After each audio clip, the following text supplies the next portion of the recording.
ఇక్కడ కూర్చొని ఉన్నటువంటి అక్కలు, అన్నలు, తమ్ములు, నా రక్త బంధువులందరికీ కూడా హృదయపూర్వక జయభీములు.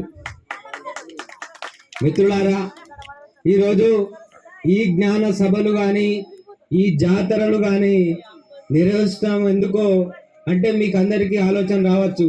ఇంట్లో కొంతమంది చేసి ప్రజల మన్ననలు పొంది వాళ్ళ భవిష్యత్తు వాళ్ళు అభివృద్ధి చెందాలని వాళ్ళ వ్యక్తిగత స్వార్థంతో చేసుకుంటారని కొంతమంది అనుకోవచ్చు.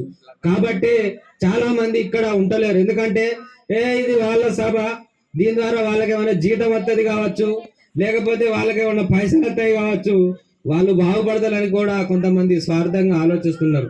కానీ మిత్రులారా, ఈ సమాజంలో బాబాసాహెబ్ కానీ ఆయన కంటే ముందున్నటువంటి మహనీయులు పైన ఉన్నటువంటి అందరూ కూడా ఈ సమాజంలో మానవ జాతి ఏ విధంగా ఉండాలి, అసలు మానవ జీవన విధానం ఎట్లా ఉండాలి, ఈ భావి తరాలు ఎట్లా బాగుపడాలి, ప్రపంచ దేశాలతో ఎట్లా పోటీ పడి ప్రపంచ పటంలో భారతదేశం గొప్ప దేశంగా ఎట్లా ఉండాలంటే ఈ జీవన విలువలు ప్రమాణాలు నేర్పించడానికి వాళ్ళు శాయశక్తులు కష్టపడి వాళ్ళ జీవితాలను వారి యొక్క బిడ్డలను పోగొట్టుకొని కూడా ఎలాంటి లాభం ఆశించకుండా సమాజం కోసం వాళ్ళు కొట్లాడి సమాజంలో అన్ని హక్కులు సాధించి పెడితేనే కదా ఈరోజు మనం ఈ బట్టలు వేసుకొని ఈ రకంగా మాట్లాడుతున్నాం, మన పిల్లలను చదివించుకుంటున్నాం.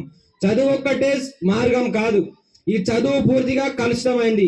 మీరు చూస్తున్నారు, ప్రతిరోజు కూడా మన వార్తలలో కానీ టీవీ ఛానల్స్లో సోషల్ మీడియాలో అనేక రకాల ఆత్మహత్యలు, బలిదానాలు కనబడుతున్నాయి.